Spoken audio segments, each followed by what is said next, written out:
Hello दोस्तों, हमारे YouTube channel master जी study में आपका स्वागत है। आज हम लोग पढ़ेंगे विश्व का इतिहास। विश्व के इतिहास में सबसे पहले देखेंगे पुनर्जागरण। पुनर्जागरण जो कि विश्व के इतिहास का एक बहुत ही प्रमुख पार्ट है, जिसके बारे में आइए जानते हैं। कहते हैं कि 1300 से और 1500 ईस्वी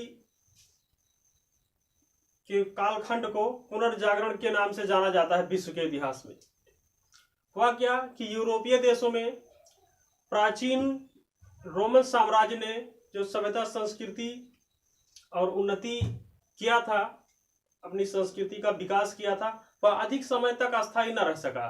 5वीं शताब्दी के अंत तक वह पतन के गर्त में डूबता चला गया और उसके बाद यूरोप में एक अंधकार युग का आगमन होता है, जिसके फलस्वरूप मानव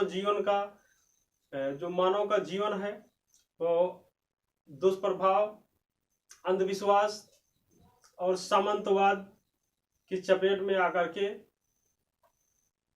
और कुत्सित ढंग से लोग अपना जीवन व्यतीत करने के लिए मजबूर हो जाते हैं।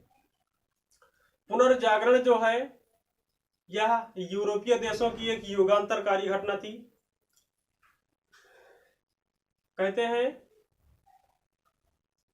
कि पुनर्जागरण फ्रांसीसी शब्द रेनेसा से बना है, जिसका अर्थ होता है पुनर्जन्म या फिर से जागना, या बोल सकते हैं पुनः जीवित होना। अगर आता है पुनर्जागरण का अर्थ क्या है तो पुनर्जन्म या फिर से जीवित होना या पुनः जीवित होना। ठीक, ये हो गया पुनर्जागरण। अब पुनर्जागरण जो है ये क्यों हुआ? अब पुनर्जागरण जो है, देखिए, कहते हैं कि पुनर्जागरण के समय या उससे पहले का जो अंधकार युग कहा गया है विश्व के इतिहास में, उस समय क्या था कि सामंत और चर्च का बोलबाला था। जो सामंत लोग थे वह अत्याचार करते थे आम जनता पर, और चर्च मनमाने ढंग से धार्मिक कर लगाते थे, धार्मिक वादियों को मतलब जन्म देते थे कि आप ऐसा कीजिए वैसा कीजिए। इस तरह से लोग बिल्कुल से पिस करके रह गए थे चर्च और सामंतों के बीच में। ठीक, तो हुआ यह कि सन 1453 ईस्वी में कुस्तुनतुनिया नामक नगर पर तुर्कों का अधिकार हो गया। यहीं से शुरू होता है पुनर्जागरण का काल।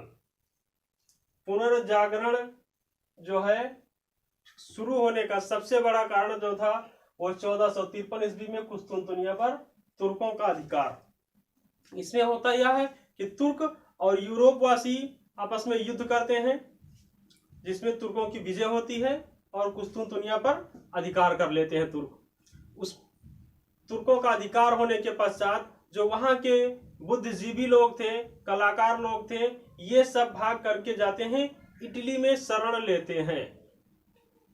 अब इटली में ही क्यों शरण लेते हैं? यूरोप में तो बहुत सारे देश थे। ऐसा भी प्रश्न आपके मन में आ सकता है। तो इटली में ये लोग इसलिए जाते हैं क्योंकि उस समय इटली एक समृद्ध और शक्तिशाली राज्य हुआ करता था या प्रांत हुआ करता था, और वहां वैचारिक क्रांति का उद्भव धीरे धीरे होना शुरू हो गया था। यही कारण था कि ये लोग भाग करके और इटली पहुंचते हैं। इटली के राजा ने इनको संरक्षण और सुरक्षा प्रदान किया। ठीक, वहीं से यानी इटली से ही पुनर्जागरण का काल शुरू होता है। कहते हैं पुनर्जागरण की शुरुआत कहां से हुई, तो आप कह सकते हैं इटली से हुई। ठीक, अब इसके कारण क्या थे? पहला कारण मैंने आपको बता दिया कि तुर्कों का 1453 ईस्वी में कुस्तुनतुनिया नामक नगर पर अधिकार, और उसके बाद में भौगोलिक खोजें। अब भौगोलिक खोजों में जैसे पुर्तगाल, Spain, France, Italy, England, Dutch आदि देशों के नाविकों ने नए नए देशों की खोज की। हुआ यह कि पुनर्जागरण में सहयोग दिया इन लोगों ने, नए नए देशों की खोज की, नए नए समुद्री मार्गों की खोज की, जिससे व्यापार में इजाफा हुआ, काफी मात्रा में बढ़ोतरी हुई, और इससे भी पुनर्जागरण में सहयोग मिलता है। उसके बाद सबसे अहम जो कारण था पुनर्जागरण का वो था छापे खाने का आविष्कार। यूरोप में जब छापे खाने का आविष्कार हो गया, जैसे होता यह है कि अगर जो हमारे धार्मिक ग्रंथ है उनके नाम पर लोगों को डराया जाता है, जैसे हमारे शास्त्र हो गए, कुरान हो गए, या इस्लाम धर्म का जो है कुरान हो गया, हिंदू धर्म का मनुस्मृति या पुराण हो गया, कहते हैं इसमें यह चीज लिखा है, ऐसा करोगे तो ये हो जाएगा। अब जो बंदा नहीं जानता उस चीज को, वो डर गया, हमको ऐसा नहीं करना है। ठीक वही होता था, ठीक उसी प्रकार से यूरोप में होता था। ठीक जो इनके धार्मिक ग्रंथ थे तो वो ऐसे भाषा में हुआ करते थे जैसे संस्कृत भाषा हमारे यहाँ बहुत कम लोग जानते हैं, बहुत कम, क्या गिने चुने लोग जानते हैं। उसमें उसका क्या अर्थ है हम लोगों को नहीं पता है, जो सामने वाला बोल देगा कि इसको इस तरह नहीं करना है तो हम वही मान लेंगे। ठीक ठीक उसी प्रकार से जिस भाषा का प्रयोग किया गया था उनके धार्मिक ग्रंथ को लिखने में, वह आम भाषा नहीं थी। लेकिन जब छापे खाने का आविष्कार हो गया तो उन पुस्तकों को आम भाषा में लिख करके, मातृभाषा में, जन भाषा में लिख करके और छाप करके काफी मात्रा में वितरण किया गया, जिससे लोगों ने अपने धार्मिक ग्रंथों के बारे में अच्छी तरह से समझा और उनको जाना, और पुरानी रूढ़िवादिता को छोड़ करके आधुनिक मानव जीवन की तरफ अपना कदम बढ़ाया। होता क्या है कि यूरोप में चर्च और सामंत लोग जो थे, ये लोग अपने फायदे के लिए या अपने स्वार्थ के लिए धार्मिक ग्रंथों का या धर्म का सहारा लेकर के जनता को गुमराह करते थे और ऐश्वर्य से अपना जीवन व्यतीत करते थे। हुआ क्या कि पुनर्जागरण काल में भाषा, साहित्य एवं कलाओं का विकास हुआ। पुनर्जागरण में भाषा का भी बहुत महत्वपूर्ण योगदान है। जैसा मैंने कहा, जैसे हमारे धार्मिक ग्रंथ जो हैं वो संस्कृत भाषा में है, हर कोई उनको नहीं समझ सकता है। अगर वही आम भाषा में कर दिया जाए, भोजपुरी कर दिया जाए, हिंदी कर दिया जाए, अवधी कर दिया जाए, ज्यादा से ज्यादा लोगों के समझ में आएगा। ठीक उसी तरह से जब यूरोप में आम भाषा में साहित्यों की रचना हुई या उनको छापे खाने के द्वारा छापा गया, तो लोगों, काफी ज्यादा प्रतिशत लोगों की पहुंच बन गई है धार्मिक ग्रंथों तक। उसके बाद कलाओं का विकास, काफी सारे ऐसे कलाकार हुए जिन्होंने अनेक मूर्तियों का निर्माण किया, जैसे मोनालिसा प्राचीन काल की ही या पुनर्जागरण काल का ही एक एग्जाम्पल है। ठीक, तो पुनर्जागरण क्या है और पुनर्जागरण क्यों के कारण क्या थे, ये आप लोग जान चुके हैं। अब आइए देखते हैं आगे। पुनर्जागरण के कारण में आप लोग ध्यान रखिएगा। जैसे पुनर्जागरण क्या है? पुनर्जागरण का अर्थ होता है पुनर्जन्म। यह फ्रांसीसी भाषा के रेनेसां शब्द से बना है। पुनर्जागरण के कारण सबसे प्रमुख कारण कुस्तुनतुनिया पर 1453 ईस्वी में तुर्कों का अधिकार। उसके बाद भौगोलिक खोजें, छापे खाने का आविष्कार, भाषा, साहित्य एवं कलाओं का विकास, ये हो गए पुनर्जागरण के कारण। ठीक,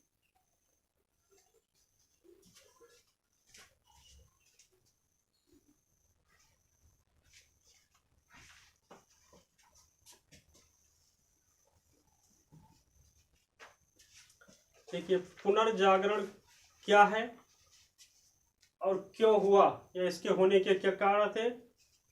हमें उम्मीद है कि आपको जो बताया गया आपके समझ में आ गया होगा। अब पुनर्जागरण काल के जो प्रमुख व्यक्ति थे, प्रमुख व्यक्तित्व थे, उनके बारे में आइए जान लेते हैं। तो पुनर्जागरण आप लोगों के समझ में आ गया। पुनर्जागरण क्या है? पुनर्जागरण जो फ्रांसीसी शब्द रेनेसां पर बना है, इसका अर्थ होता है पुनः जागना या फिर से जीवित होना। प्राचीन काल में यूरोपीय जो समाज था या चर्च और सामंतवाद के अधीन आकर के अंधकार युग में चला गया था। यह अंधविश्वास और आडंबर के गर्द में डूबकर पतन की स्थिति को प्राप्त हुआ था।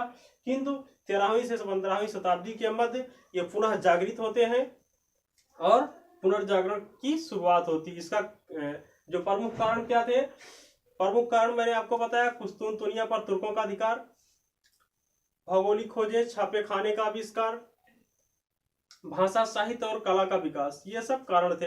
अब पुनर्जागरण में जो महत्वपूर्ण योगदान था या महत्वपूर्ण भूमिका निभाई, उन व्यक्तियों के बारे में आइए जानते हैं। ठीक है, सबसे पहले हम आपको बता देते हैं मार्टिन लूथर के बारे में।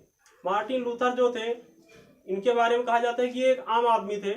ठीक, चर्च के प्रति इनका बहुत ही लगाव था।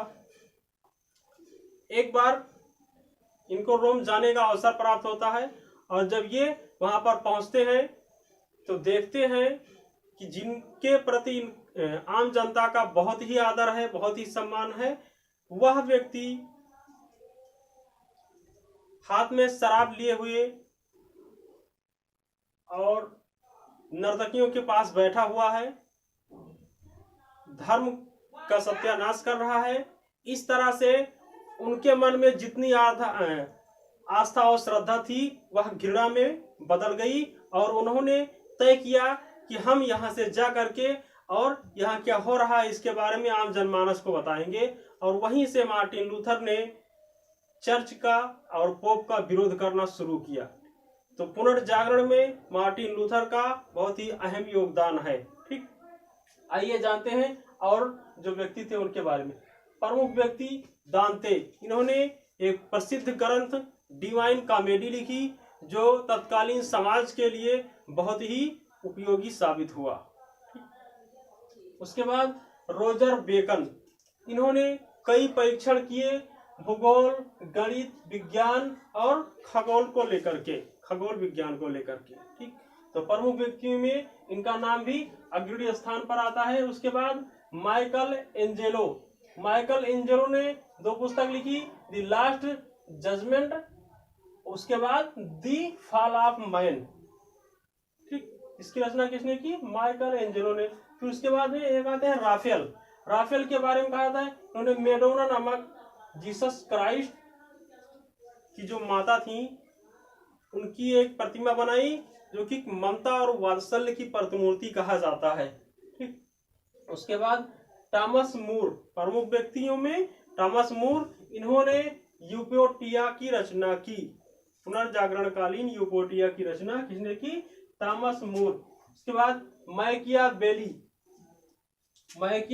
के बारे में कहा है, इन्होंने रचना की द प्रिंस। कहा जाता है कि यह राज दर्शन का प्रमुख ग्रंथ माना गया यूरोप में। जैसे हमारे देश में अर्थशास्त्र को राज दर्शन का प्रमुख ग्रंथ माना गया, उसी तरह से द प्रिंस को इनको राज दर्शन का पिता भी कहा जाता है, मैकियावेली। ठीक, उसके बाद में लियोनार्डो दा विंची, इन्होंने ये मूर्तिकार थे। इन्होंने एक ऐसी पेंटिंग बनाई, विश्व विख्यात पेंटिंग, जिसे लोग आज भी देखते हैं तो देखते हैं या देखते रह जाते हैं या सोच में पड़ जाते हैं। उस पेंटिंग को देख करके आज भी हर कोई सोचने पर विवश हो जाता है।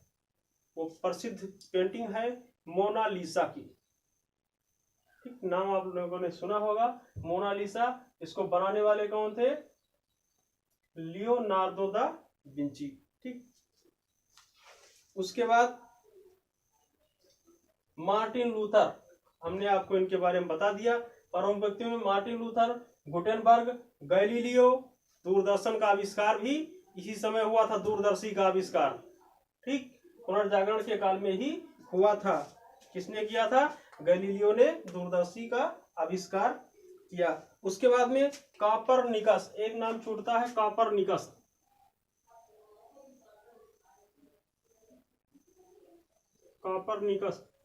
इन्होंने अपने परीक्षणों के द्वारा यह साबित किया कि पृथ्वी सूर्य के चारों तरफ घूमती है। ठीक, तो ये थे पुनर्जागरण में महत्वपूर्ण योगदान देने वाले प्रमुख व्यक्ति। ठीक, अब हम उम्मीद करते हैं कि पुनर्जागरण के बारे में जो आपको बताया गया आपको अच्छी तरह से समझ में आ गया होगा। पुनर्जागरण क्या है, पुनर्जागरण के कारण क्या है और उसके प्रमुख व्यक्ति कौन कौन है। ठीक, तो पुनर्जागरण का काल या यह क्लास आपका यहीं पर समाप्त होता है। अगली क्लास में आपसे फिर मिलेंगे। हमसे जुड़ने के लिए आपका बहुत बहुत धन्यवाद।